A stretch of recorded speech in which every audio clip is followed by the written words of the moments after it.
Hey guys, it's your girl Tara Crush back with another review, and this time I am starting the haves and the have nots, but I'm gonna do them one season at a time. So this is season one, and I want to first, ask my friends why y'all didn't tell me this show was that good.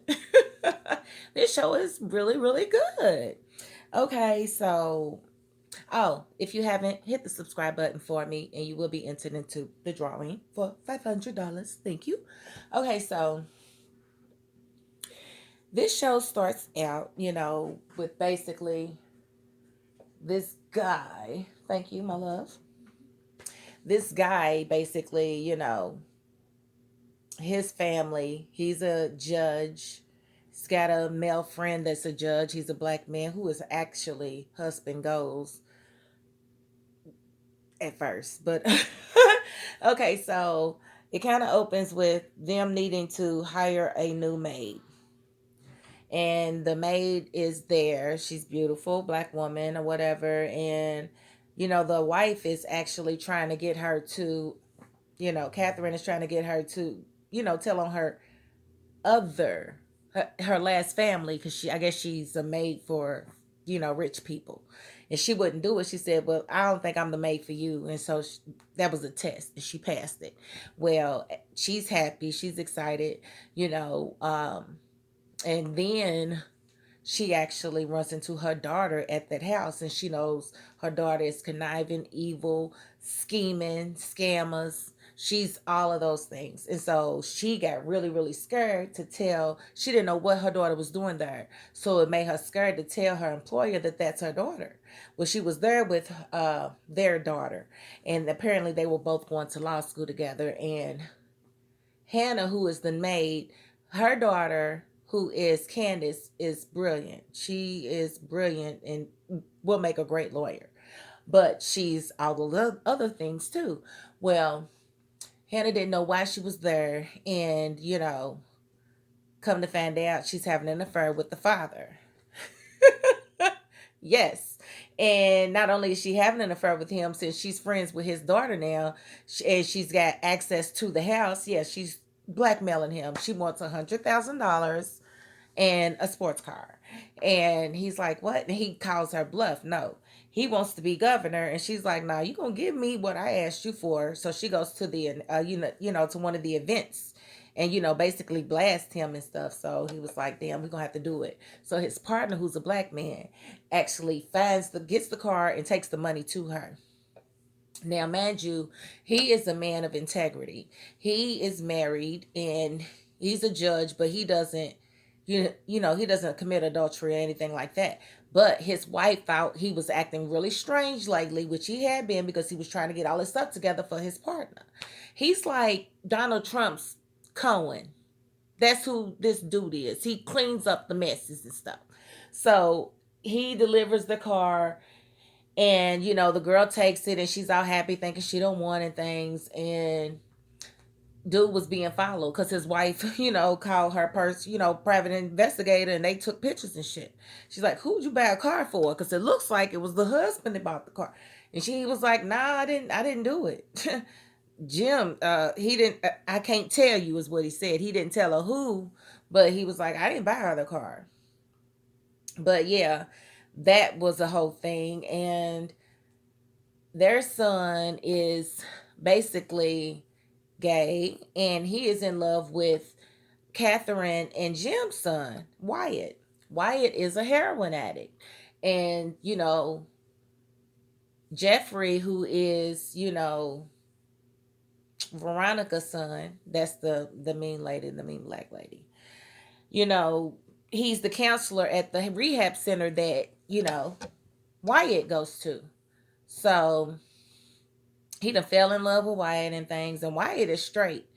But, you know,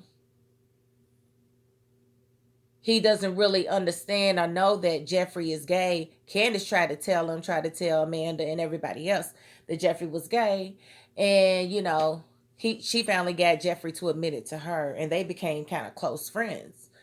And Wyatt kind of basically, his ex-girlfriend came around. And when she came around, it kind of changed things in the dynamic between him and Jeffrey. And Jeffrey was mad because Jeffrey done fell in love. And he's like, no, I don't need this woman in my way. Knowing that, Wyatt is not gay, he does not care, he is in love with him. And I don't know if that is accurate of gay people, if they literally pursue straight people after they've told them that they are straight. I find that odd. I don't know if that's true. So y'all gonna have to let me know if that's an accurate thing. But I don't know about that one. But yeah, that's the way he's portrayed, as somebody who is basically going to sabotage the female so that he can have Wyatt all to himself. And that to me shows a little bit of mental illness in itself. It's like you going through all of these changes to get this man who doesn't want to have sex with you, doesn't appreciate you like that. You're going to do all of that with, no, something's wrong up here. Well, the wrong is his mother. His mother is refusing to accept the fact that he's gay. She's making him date females because her husband is going to be the lieutenant governor to Jim. So they want to look strong as a family, and he's the only child. And she's like, no, she's basically oblivious and doesn't want to listen to reason when it comes to Jeffrey, and which does equate to her husband, leaving the house because he's upset. He's like, I'm leaving, because not necessarily getting a divorce, but just leaving, taking a break from everything. And she wouldn't let him come back. She's being nasty and condescending. And so another section of it comes to a head when Wyatt figures out that Jeffrey sabotaged his girl to be with him. He gets upset, and that sends him basically on a heroin binge. And he takes Jeffrey's keys and goes. And Jeffrey couldn't stop him. Jeffrey tells his parents, Wyatt has my keys. I don't know where he is. Well, it turns out Wyatt winds up running over a little girl, a little 6-year-old black girl, and he winds up hitting Hannah's son. Hannah's son is, see, it was too many episodes. Oh, I go to sleep. I'm just playing.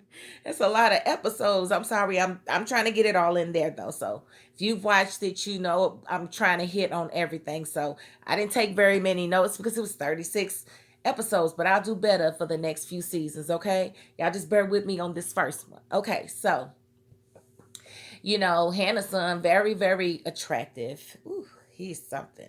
He just bought himself a truck, and he's basically worried about the mortgage on the house because he took it out without his mother knowing it, because the house was actually in his name. So that being said, he took it out for his sister Candace, who's the scammer or whatever. She needed $50,000, and he took it out on the house, and she promised to make the payments, and she didn't. But her plan was to get it from Jim. And that's when she got the money. She took it to her brother, and he actually did pay the mortgage off.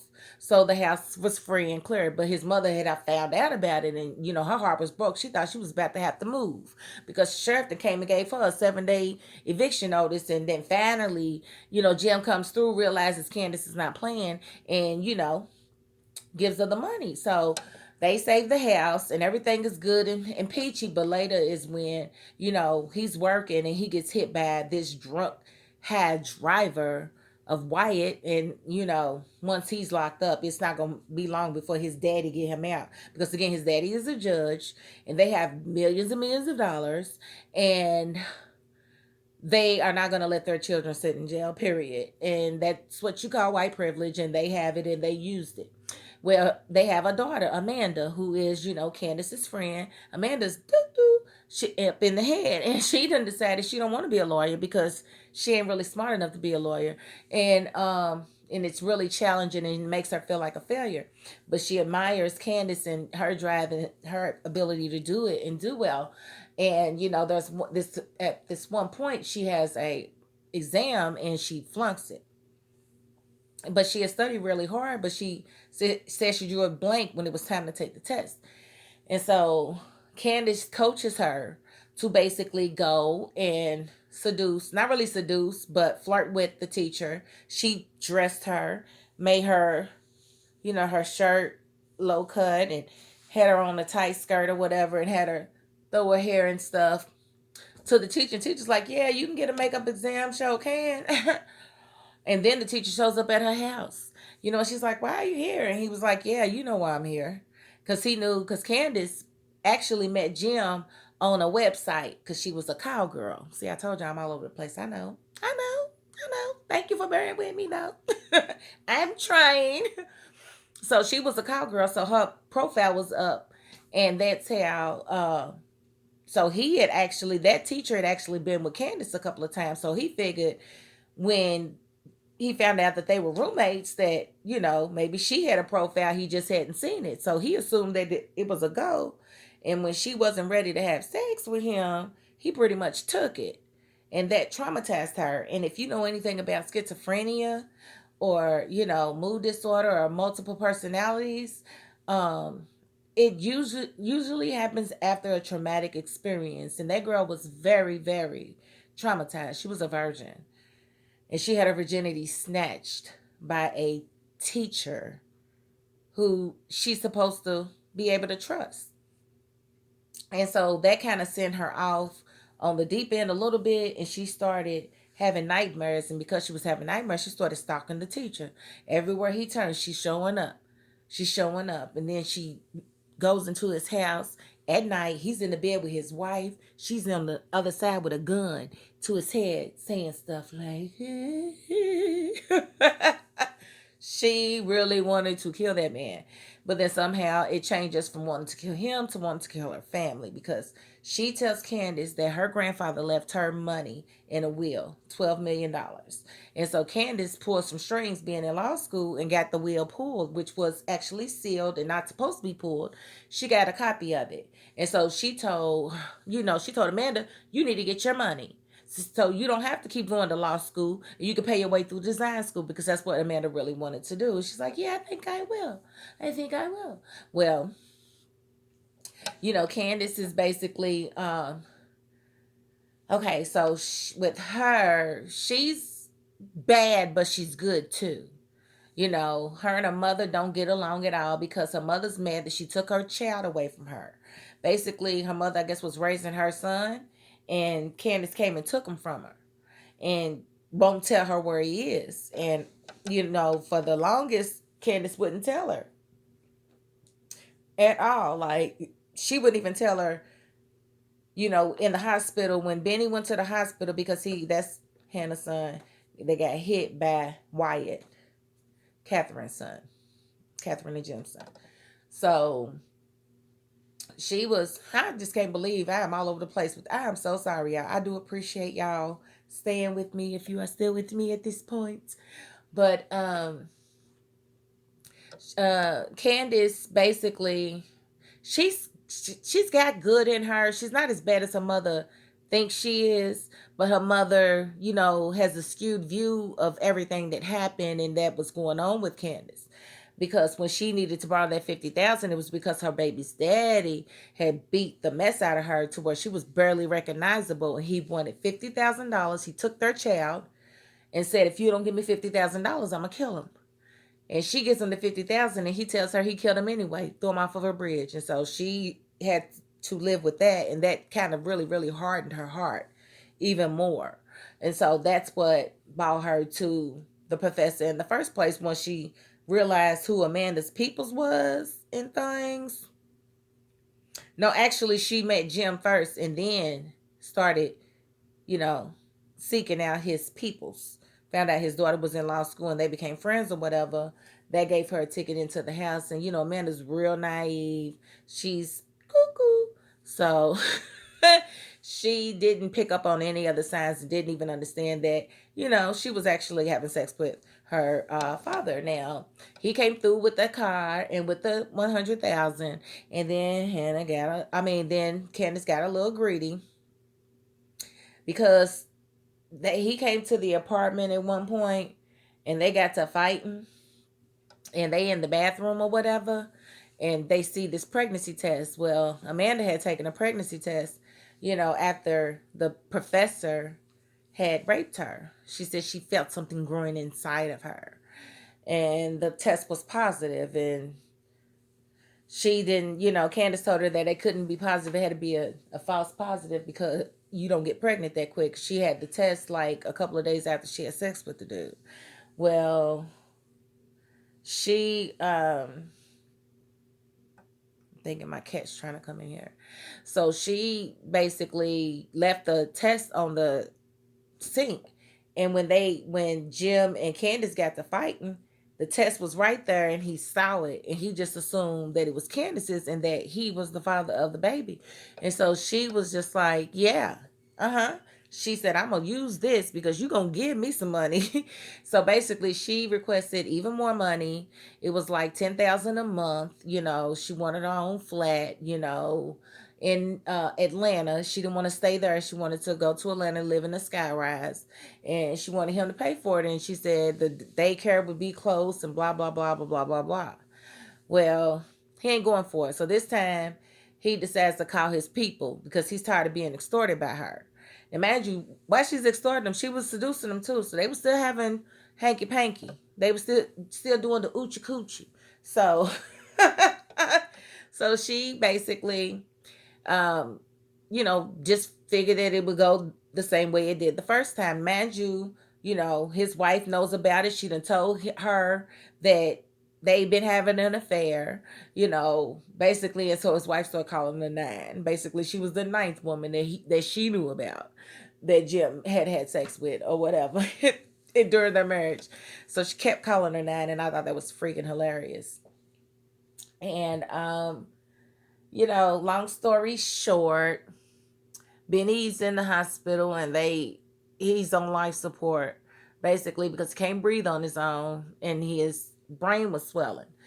And so his father starts coming around, a little bit before that, and we find out because he had bad kidneys. So now his father's basically trying to take him off of life support so he can have his kidneys. What a dirty, low down you have to be in order to be able to, he took her to court and everything. And the judge gonna give him power of attorney. He had never been in that child's life. Never been in his life. Never paid a dime for him. But gonna get power of attorney. That wouldn't have happened in real life. I'm just letting y'all know that. That would not have happened. And basically, Benny needed to be moved to a private facility. And being that Hannah was at the house when Wyatt got there after the accident and heard him say that he hit a guy and he didn't know why. He didn't know what happened. He thought he was dead. All of that. Hannah heard all of that. So when she finds out her son had been in an accident, she already know who hit him because it was a hit and run. But, Jim ain't about to let his baby go to bed. He is not about to let his child go to jail. It's not going to happen. So Jim done got this other guy to confess to hitting to driving the black car and wrecking it. But he didn't hit. He had Wyatt basically look like he had an accident, but it wasn't the little girl that he hit or the guy. It was this other guy. So Jim had somebody set up to be that person. And the composite sketch comes out and it looks just like Wyatt. And so Jim starts looking through mugshots of people that owe him a favor. And he finds a guy that looks a lot like his son and makes him confess to the crime so that his son doesn't have to go to jail. I said, boy, these people with money, they ain't gonna take no accountability for nothing. And mind you, their daughter's ready to kill him because she wants her money. She wants she wants her money. She wants to be, left alone, and they won't give it to her. So at some point, when Jim is retaliating against Candace now, mind you, she wants the apartment in Atlanta and everything. And he's like, yeah, okay, all right, I got you. Basically, he sets her up and they basically take her to this dungeon and get ready to perform an abortion on her because he wanted her to have an abortion. She's like, I'm not killing my baby. And he was like, oh yeah, watch this. So basically they was going to make her abort that baby. But she let them know that she was not pregnant. They gave her like 19 pregnancy tests and they all came back negative because she was not pregnant. And so, Jim came, made her sign over the car that he had given her, made her agree to drop the lawsuit against them because she's the one that filed the lawsuit for Amanda so that Amanda could get her inheritance. Yeah, I don't even know if I told y'all about that part, but yeah, that did happen. That's what Hannah kind of wants, is her stuff, and she wants to be left alone. So she had to sign paperwork to let that go, and had to sign something to say that she was stalking him and blah blah blah blah blah blah blah, so that he could have something to tell the press, because she had made several appearances in public, and people were beginning to worry about who she actually was. So nonetheless, when Catherine offered Hannah, help with Benny, she wouldn't take it. And I mean, she's dumb. I'm like, you dumb. Why you wouldn't let her move him? It's their fault that he's in the hospital. Why you say no? Oh, because that's what was written. My bad. Yeah, sometimes I can't understand the right. Like, why wouldn't you give her the okay? He doesn't need to be there. And that was one of the arguments that the father had, to take him off of life support, because the taxpayers was paying for it. Well, if he got moved to a private hospital, that wouldn't be the case. And Miss Cryer took the whole 100 and something thousand medical bill. But he wound up waking up. He was given different treatment at the private facility than he was at the public one. So he recovered fully, and came home. But this was after he recovered and went to that facility, but they thought that he had died. So it was a whole episode of Candace and Hannah thinking that Benny was dead, but Benny was not dead. Benny was in a coma at a different hospital, but she didn't know how he got moved because she didn't give him permission. And then they came to lock her up because the father thought that she moved him and wouldn't tell where he was. And she's thinking that he's dead. She's like, what are you talking about? He's dead. He's not dead. Where is he? And she's like, what? So they threw her butt in jail, and she don't know what's going on. And finally finds out that, Catherine did have him moved, and she wasn't going to tell the father, but it didn't really matter, because by the time he figured out where his son was, he done woke up at the coma. It's over. You ain't getting them kidneys. But he did come back on the last episode, and I was so mad at Hannah for not telling Benny that he tried to have him killed so that he could have his kidneys. Why are you gonna just not tell the truth and just be there like, no, I don't want you here? Oh my God. Oh my God. I don't like the way he writes a character at all. At all. The way she lets that other maid rule over her. No, and speaking of her, she got a whole son with Jim. He's grown, looking like wide a little bit in the face. And so, yeah, he done busted in and let, Jim know, yes, I'm here. You ain't never came back for me, and I know you knew about me. Yeah. So, I don't know what Jim's going to do. He's trying to run for governor, and he's trying to have this beautiful, clean bill of health, and it's just not really coming down like that. These kids coming out the woodworks. His scandals are falling out of the closet all over the place. His son is a heroin addict. His daughter's stark raving mad, wanting to kill everybody, walking in the room, putting guns to their heads, calling any, mini, miny, mo. And they started calling them any, mini, miny, and mo. I think she was Miney and her dad is Mo. Yeah. She's Looney Tunes, okay? And then when the doctor comes, she turns into somebody else so that she's normal, and then she snaps back into being the crazy girl.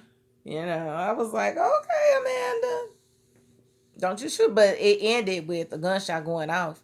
And she was headed back into, I believe, Wyatt's room when that happened. And that was the end of the season. But, oh, there was a campaign manager. I need to tell you about Maggie. Maggie is a trip. Maggie was literally throwing herself at, I cannot think of Jim's freaking friend's name. It'll come to me. It's not Dad, but I keep hearing Jeffrey say, Dad, Dad.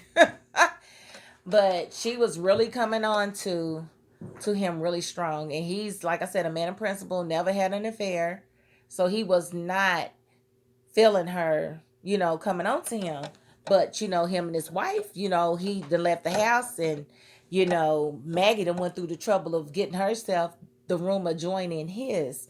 so that she could leave her door open if in case he wanted to come and get some coochie. But he wasn't gonna do it. But his wife acting stupid, acting stubborn, thinking that she's the queen of everything, ignored his phone call, and y'all already separated.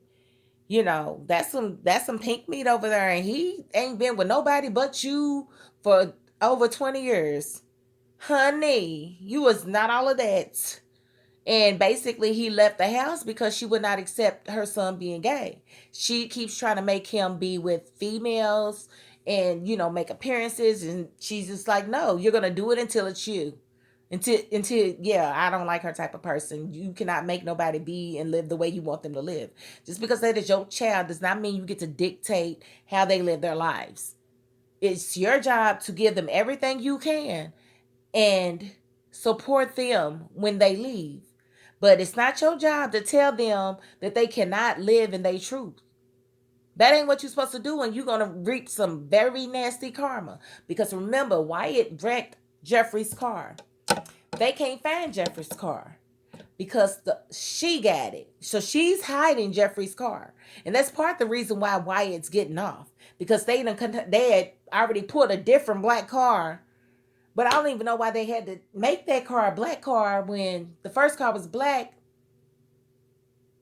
If they wasn't going to make that driver be the one to hit the girl. I don't understand that part, but maybe somebody can tell me. But for the most part, I was all over the place, but the actual season was very good. I'm very happy with it, and I'm very excited to start season 2. Season 2 will be a little bit more organized, I promise. But this was like 36 episodes, and I'm not about to do no outline for no 36 episodes. I'm just not going to do it. But I love y'all. I really do. But again, that is my $5.02. Peace.